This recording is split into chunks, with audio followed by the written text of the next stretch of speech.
Hey guys, Ryan here. In today's video, we're going to be talking about the long range meta for Rebirth Island.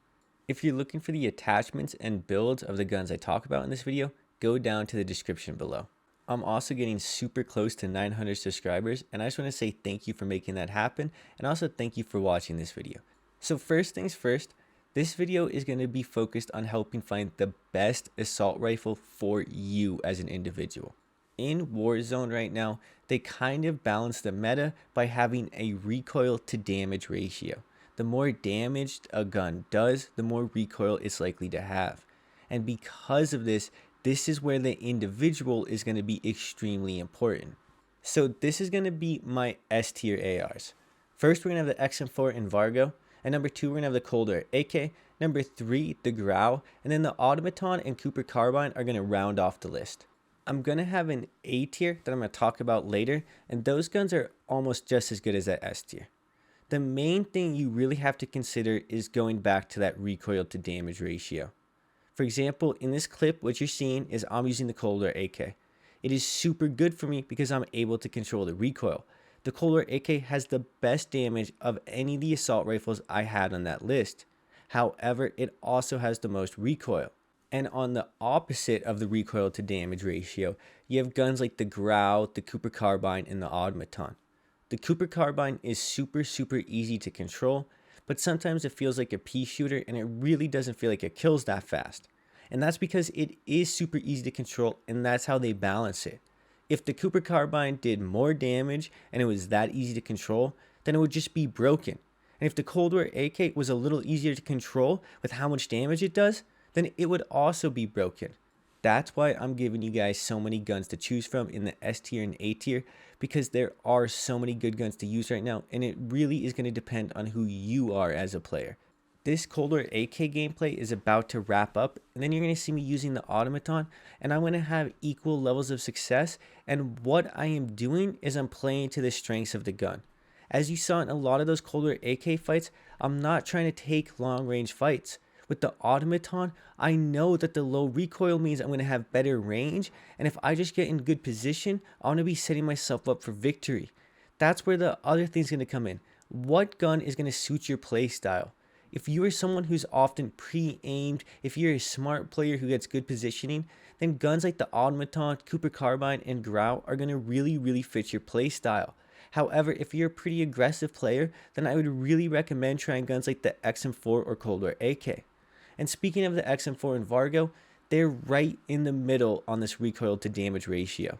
They're a little easier to control than the Cold War AK, but they're a little tougher to control than guns like the Cooper Carbine and Grau. And that's where the damage also comes into play. They don't have as much damage as the Cold War AK, but they do a good bit more damage than guns like the Cooper Carbine. And that's where this whole recoil to damage ratio comes in, and that's why you have to focus on it. Now I'm going to talk about the A tier guns, and these are almost as good as S tier guns. First up, we're going to have the C58 and EM2. Number 2, the Bren. Number 3, the PKM. Number 4, the DP27. And up last, the STG44. In all honesty, some of those A tier guns are going to be better for you than some of the S tier options. I run into this a lot. Just because something is considered quote-unquote more meta by people like myself or JGod or pros or whatever, it oftentimes doesn't mean it's better for you as a player. I'm going to give an example of the Modern Warfare MP5. Some people are really good at controlling the recoil, and they really know how to use the hipfire well. They're going to have way more success using the Modern Warfare MP5 versus using something like the Owen gun. Even though, technically, if you look at the stats, the Owen gun kills way quicker, it has way better damage range, it's pretty much better in almost every way. That does not mean it's going to be better for you. And that's something you really have to consider, and why I try and list a lot of guns, and why I give this whole recoil to damage ratio thing. In this final section, I'm going to start categorizing the different guns into the 3 different tiers I talked about with the recoil to damage ratio to kind of help you figure out which one's best for you. I often find people have their preferred tier. Some people like the low damage, low recoil guns. Some people prefer high damage, high recoil. And that's why I want to break them up into these different tiers to help people. So up first, we're going to have low damage and low recoil. We're going to have the Grau at number 1, the Automaton at number 2, and the Cooper Carbine at number 3. Now, I love all of these, but I think the Grau is actually the one I prefer. Now, I think the Automaton and Cooper Carbine are pretty much on the same tier, so it's really going to be personal preference, but do give the Grau a try because I loved it when I used it. I think it just really suits Rebirth well, especially with the iron sights. So, moving on to the medium damage and medium recoil, we're going to have the XM4 at number 1, the Vargo 52 at number 2, the PKM at 3, and last but not least, the DP27. The XM4 is honestly one of the best assault rifles in the entire game right now, and it's one I'd really recommend trying. That goes for pretty much every gun on that list, but guns like the Vargo 52 and the PKM are generally being slept on. The PKM has the best damage to recoil ratio I think of any gun in this entire video. The only issue is the horrid reload time you have to deal with, and the fact that it's just a little less mobile than most ARs. So moving on to high damage, high recoil guns, we're going to have the Coldar AK at number 1, the EM2 at number 2, the Bren at number 3, and then the C58 at number 4.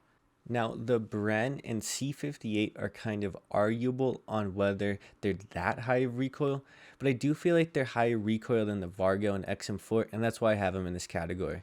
It really doesn't matter which one you pick out of this group, all of them are going to be super good to use on Rebirth. A lot more of your engagements are going to be in the mid-range on Rebirth compared to playing a Caldera, and that makes these high recoil, high damage guns super good. Because a lot of your gunfights aren't going to be that far away, the recoil is oftentimes not going to be noticeable, and you're just going to really notice how good the damage is. Whether you're talking about the Coldar AK, the Bren, the EM2, the C58, it doesn't matter. All of these are going to melt people, and it's super underrated to have something like this on Rebirth because of the whole range of engagements I just described.